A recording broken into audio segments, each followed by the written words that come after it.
Hi hello friends, welcome back to my channel. Friends, ಎಲ್ಲರಿಗೂ ಮಕರ ಸಂಕ್ರಾಂತಿ ಹಬ್ಬದ ಹಾರ್ದಿಕ ಶುಭಾಶಯಗಳು. ಫ್ರೆಂಡ್ಸ್, ಏನಂತ ಹೇಳಿದರೆ, ಮನುಷ್ಯನ ಮನಸ್ಸಿನ ಶಕ್ತಿ ಎಂಥದ್ದು ಅಂತ ಹೇಳಿದ್ರೆ, ಅದಕ್ಕೆ ನಾವು ಏನು ಫೀಡ್ ಮಾಡ್ತೀವೋ ಅದು ಹಾಗೇ ಸ್ಪಂದಿಸ್ತಕ್ಕಂಥದ್ದು, ಪ್ರತಿಕ್ರಿಯಿಸ್ತದೆ. ಅದಕ್ಕೆ ಒಳ್ಳೆಯದನ್ನು ನಾವು ಸಕಾರಾತ್ಮಕವಾದದ್ದನ್ನು, ಖುಷಿಯಾಗುವುದನ್ನು ಕೊಡುತ್ತಾ ಹೋದರೆ ಅದು ಹಾಗೆಯೇ ಪ್ರತಿಕ್ರಿಯಿಸುತ್ತದೆ. ಇದು ತುಂಬ ಮುಖ್ಯವಾದದ್ದು. ಏಕೆಂದರೆ ನಮ್ಮ ಬದುಕು ನಿರ್ಧಾರವಾಗುವುದು ನಮ್ಮ ಮನಸ್ಸು ಏನನ್ನು ಚಿಂತಿಸುತ್ತದೆ, ವಿಚಾರಿಸುತ್ತದೆ ಎಂಬುದರಿಂದ, ಹೌದಲ್ವಾ? ಸೊ ನೋಡಿ, ನೀವು ಇದನ್ನು ಸ್ವತಃ ಪ್ರಯೋಗ ಮಾಡಿ ನೋಡಬಹುದು. ನಿಮ್ಮ ಪರಿಚಯವಿರುವ ಯಾವುದಾದರೂ ಒಬ್ಬ ವ್ಯಕ್ತಿಗೆ ನಿಮ್ಮೊಳಗೆ 4-6 ಜನ ಮಾತನಾಡಿಕೊಂಡು ಒಬ್ಬೊಬ್ಬರಾಗಿ ಆ ವ್ಯಕ್ತಿಗೆ ನೀನು ಏಕೋ ಸೊರಗಿದಂತೆ ಕಾಣ್ತಿದೆಯಾ, ಡಲ್ಲಾಗಿದೆಯಾ, ಆರೋಗ್ಯ ಸರಿ ಇಲ್ವಾ ಎಂದು ಹೇಳುತ್ತಾ ಹೋಗಿ. ಆತ ಎಂತಹ ಒಳ್ಳೆಯ ಆರೋಗ್ಯದಲ್ಲಿದ್ದರೂ ಸಹ 4-6 ಜನ ಮತ್ತೆ ಮತ್ತೆ ಅದನ್ನೇ ಹೇಳಿದಾಗ ಅವನು ಸುಸ್ತಾದಂತೆ ಕಾಣ್ತಾನೆ, ಮುಖ ಸಪ್ಪೆಯಾಗುತ್ತದೆ. ಇನ್ನು ಅಂಥದ್ದೇ ಮಾತು ಆಡಿದರೆ ಆತ ಖಂಡಿತವಾಗಿಯೂ ಖಿನ್ನತೆಗೆ ಒಳಗಾಗ್ತಕ್ಕಂಥದ್ದು ಇದೆ. ಇದಕ್ಕೆ ವಿರುದ್ಧವಾಗಿ ಒಂದಿಷ್ಟು ಅನಾರೋಗ್ಯಕ್ಕೆ ಒಳಗಾಗಿರುವ ವ್ಯಕ್ತಿಗೆ ನೀವು ಏನ್ರಿ ಇವತ್ತು ತುಂಬ ಸ್ಮಾರ್ಟಾಗಿ ಕಾಣಿಸ್ತಿದ್ದೀರಿ, ಆ್ಯಕ್ಟಿವ್ ಆಗಿದ್ದೀರಿ, ಹೆಲ್ತಿ ಕಾಣ್ತಿದ್ದೀರಿ ಅಂದು ನೋಡಿ ಅವರ ಮುಖ ತುಂಬ ಹರಳುತ್ತೆ. ಇಂತಹ ಒಂದು ಸನ್ನಿವೇಶ ನೀವು ಮುನ್ನಾಬಾಯ್ MBBS ಸಿನಿಮಾದಲ್ಲೂ ಸಹ ನೋಡಿರಬಹುದು. ನೆನಪಿರಲಿ, ಒಬ್ಬ ವೈದ್ಯ ನಕಾರಾತ್ಮಕವಾಗಿ ಮಾತನಾಡುವ ಮೂಲಕ ಒಬ್ಬ ಆರೋಗ್ಯವಂತ ವ್ಯಕ್ತಿಯನ್ನು ರೋಗಿಯಾಗಿಸಬಲ್ಲ. ಅದೇ ರೀತಿ ಸಕಾರಾತ್ಮಕವಾಗಿ ಧೈರ್ಯ ತುಂಬುವ ಮೂಲಕ ರೋಗಿಯನ್ನು ನಿರೋಗಿಯಾಗಿಸುವ ಬಲ್ಲ. ಆ ಒಂದು ಶಕ್ತಿ, ಆ ಒಂದು ನಕಾರಾತ್ಮಕ ಮತ್ತು ಸಕಾರಾತ್ಮಕ ಇರ್ತಕ್ಕಂಥದ್ದಾಗಿರುತ್ತೆ.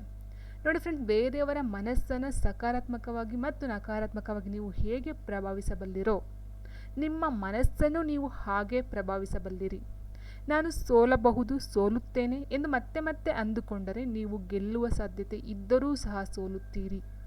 ಹಾಗೆಯೇ ನಾನು ಗೆಲ್ಲಬಲ್ಲೆ, ಗೆಲ್ಲುತ್ತೇನೆ, ಗೆಲ್ಲುವ ಶಕ್ತಿ ನನಗಿದೆ, ನಾನು ಉಳಿದವರಿಗಿಂತ ಹೆಚ್ಚು ಸಮರ್ಥನಿದ್ದೇನೆ, ಚೆನ್ನಾಗಿದ್ದೇನೆ ಎಂದು ಮತ್ತೆ ಮತ್ತೆ ಹೇಳಿಕೊಂಡ ನೀವು ಸೋಲುವ ಸಾಧ್ಯತೆ ಇದ್ದರೂ ಸಹ ಗೆಲ್ಲುತ್ತೀರಿ.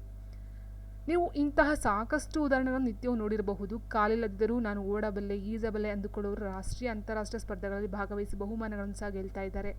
ಕೈಕಾಲು ಚೆನ್ನಾಗಿದ್ದರೂ ನಾನು ಅದನ್ನು ಮಾಡಲಾರೆ ಎಂದುಕೊಳ್ಳುವವರು ಮುಂಜಾನೆದು ವಾಕ್ ಕೂಡ ಹೋಗುವುದಿಲ್ಲ. ಇದು ಮನಸ್ಸಿಗಿರ್ತಕ್ಕಂಥ ಒಂದು ಶಕ್ತಿ. ಅದಕ್ಕೆ ಹೇಳ್ತಾರೆ, nothing can stop the man with the right mental attitude from achieving his goal. Nothing on earth can help the man with the wrong mental attitude ಅಂತ ಥಾಮಸ್ ಜೆಫರ್ಸನ್ ಹೇಳ್ತಾರೆ ಒಂದು ಕಡೆ. ನೋಡಿ ಫ್ರೆಂಡ್ಸ್, ಸ್ಪರ್ಧಾತ್ಮಕ ಪರೀಕ್ಷೆಗಳಿಗೆ ಸಿದ್ಧತೆ ಮಾಡ್ಕೊಳ್ತಿರುವ ನೀವು ಮೊದಲು ಮಾಡಬೇಕಾದ ಕೆಲಸವೆಂದರೆ ನಿಮ್ಮ ಮನಸ್ಸನ್ನು ಸಕಾರಾತ್ಮಕವಾಗಿ ತರಬೇತುಗೊಳಿಸ್ತಕ್ಕಂಥದ್ದು. ನಾನು ಹಳ್ಳಿಯಿಂದ ಬಂದಿದ್ದೀನಿ, ಬಡತನದಿಂದ ಬಂದಿದ್ದೀನಿ, ಕನ್ನಡ ಮಾಧ್ಯಮದಿಂದ ಬಂದಿದ್ದೀನಿ, ಬೇರೆಯವರಷ್ಟು ನಾನು ಬುದ್ಧಿವಂತನಿಲ್ಲ ಇತ್ಯಾದಿ ನಕಾರಾತ್ಮಕ ವಿಚಾರಗಳಿಂದ ಫಸ್ಟ್ ನೀವು ಹೊರಬನ್ನಿ. ನೀವು ಸಾಧಿಸಬಲ್ಲಿರಿ ಎಂಬ ಅಚಲ ನಂಬಿಕೆ ಇರಲಿ ನಿಮ್ಮಲ್ಲಿ. ತೊದಲುತ್ತಿದ್ದ ಗ್ರೀಸ್ನ ಡೆಮೋಸ್ಥೆನಿಸ್ ಎಂತಹ ಪ್ರಸಿದ್ಧ ವಾಗ್ಮಿಯಾದ ಎಂಬುದನ್ನು ಸಹ ನೀವು ನೋಡಿರಬಹುದು. ಸೊ ಎಷ್ಟೊಂದು ಕಷ್ಟಗಳ ಮಧ್ಯೆ Abraham Lincoln, doctor BR Ambedkar ಎದ್ದು ಬಂದರು ಎಂಬುದು ಸಹ ನಿಮಗೆ ಗೊತ್ತೇ ಇದೆ.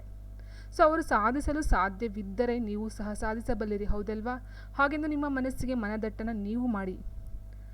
ಇಷ್ಟನ್ನು ಹೇಳ್ತಾ ಎಲ್ಲರಿಗೂ ಈ ಒಂದು ವಿಡಿಯೋ ಇಷ್ಟ ಆಯ್ತಂತ ಅಂದ್ಕೊಳ್ತೀನಿ. ಮತ್ತೆ ಒಂದು ಸಾರಿ ನಿಮ್ಮೆಲ್ಲರಿಗೂ ಸಂಕ್ರಾಂತಿ ಹಬ್ಬದ ಹಾರ್ದಿಕ ಶುಭಾಶಯಗಳು. ಧನ್ಯವಾದಗಳು.